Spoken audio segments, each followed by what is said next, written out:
Parasakthi director Sudha Kongara இயக்கத்துல நம்ம சிவகார்த்திகேயன், அதர்வா, ஸ்ரீலீலா, ரவி மோகன் அப்படின்னு சொல்லிட்டு சினிமா பட்டாளமே சேர்ந்து நடிச்சு பொங்கல் ட்ரீட்டா தியேட்டர்ல வெளிவந்த ஒரு தமிழ் திரைப்படம்.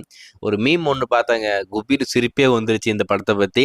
அதாவது பொங்கலுக்கு ஒரு படம் ரிலீஸ் பண்றோம்னு சொல்லிட்டு ரிலீஸ் பண்ணி பொங்கலுக்கு முன்னாடியே வாஷ் அவுட் ஆன ஒரு திரைப்படத்தை இப்பதான்டா பாக்குறேன் அப்படின்னு சொல்லிட்டு ஒரு மீம் ஒன்று நீங்க எல்லாரும் பார்த்துருப்பீங்க நம்புறேன். செம்ம சிங்கா இருந்தது. ஏன்னா போகிக்கு முன்னாடியே இந்த படத்தோட டோட்டல் வாஷ் அவுட் ஆயிடுச்சு. ஸோ அந்த அளவுக்கு ஒரு தரமான வரவேற்பு கிடைச்ச ஒரு திரைப்படம் இந்த பராசக்தி. யாரு நிறைய பேர் பார்த்துருப்பீங்க. பார்த்துருந்தா உங்களுக்கு இந்த படம் எந்த அளவுக்கு பிடிச்சிருக்கு அப்படின்றத மறக்காம கமெண்ட்ல மென்ஷன் பண்ணுங்க. சரி, இந்த படத்தை பத்தி இப்போ என்ன அப்படின்னு பார்த்தீங்கன்னா, இந்த படத்துக்கு ரிலீஸ் ஆன 2வது நாளே, ஐ மீன் 3வது நாளே டாக்ஸ் மீட் அப்படின்ற மாதிரி ஒன்று வச்சிருந்தாங்க. ஐ மீன் சக்சஸ் மீட் மாதிரி ஒரு விஷயத்த பண்ணியிருந்தாங்க. அதுக்கு அடுத்து ஒரு விஷயத்த பண்ணாங்க. நம்ம சுதா குங்கரா ஒரு விஷயம் சொல்லிட்டு போனாங்க. என்னன்னா, இந்த ரவுடி பசங்க எப்படின்னா, ஒரு ஆக்டருடைய படம் வரல, விஜய் ஃபேன்ஸ் தான் ரவுடிங்க இந்த படத்தை ஓட விடாம பண்ணிட்டாங்க அப்படின்ற மாதிரி ஒரு விஷயத்த சொல்ல, அந்த விஷயம் விஜய் சாருடைய ஃபேன்ஸ் மத்தியில் ஒரு மிகப்பெரிய கோவத்தை கிரியேட் பண்ணியிருக்கு அப்படின்ற மாதிரி தான் நான் சொல்லுவேன். ஏன்னா அவங்க ரவுடிங்க அப்படின்ற மாதிரி சொல்றாங்க விஜய் ஃபேன்ஸை. நீங்க படத்தை ஒழுங்கா எடுத்திருந்தீங்கன்னா அந்த படம் ஓட போகுது. படம் நல்லா இல்லைன்னா யாரும் பார்க்க போறது இல்லை. உங்களுக்கு படம் எடுக்க வரல, அதுக்கு நல்லா எடுக்க தெரியலன்னா ஒரு பக்கம் இருந்துடணும்.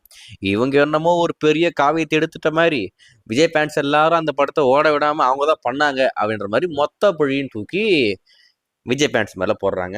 எனக்கு தெரிஞ்சு இது ஒரு முழுக்க முழுக்க ஒரு அன்மெச்சூர்ட் டைரக்டருடைய பதிலாக தான் நான் பார்க்குறேன். ஒன்று, அந்த படம் ஓடலைன்னா இதுக்கு ஃபுல் ரெஸ்பான்சிபிலிட்டி நான் தாங்க. நான் இன்னமும் கேர்லெஸ்ஸாக, ஐ மீன் கேர்ஃபுல்லாக இந்த படத்தை எடுத்துருக்கணும். ஸோ ஏதோ கொஞ்சம் பண்ணிட்டேன், கண்டிப்பாக நான் அதை மாற்றிப்பேன் அப்படின்ற மாதிரி சொன்னாங்கன்னா அவங்களுடைய அவங்க மேலே இருக்கிற மரியாதை கூடுதலாகும். இவங்க என்னடானா, இவங்க என்னமோ நல்லா எடுத்த படத்தை வேணும்னே இவங்க பண்ணதுனால ஓடலை அப்படின்ற மாதிரி சொல்கிறாங்க.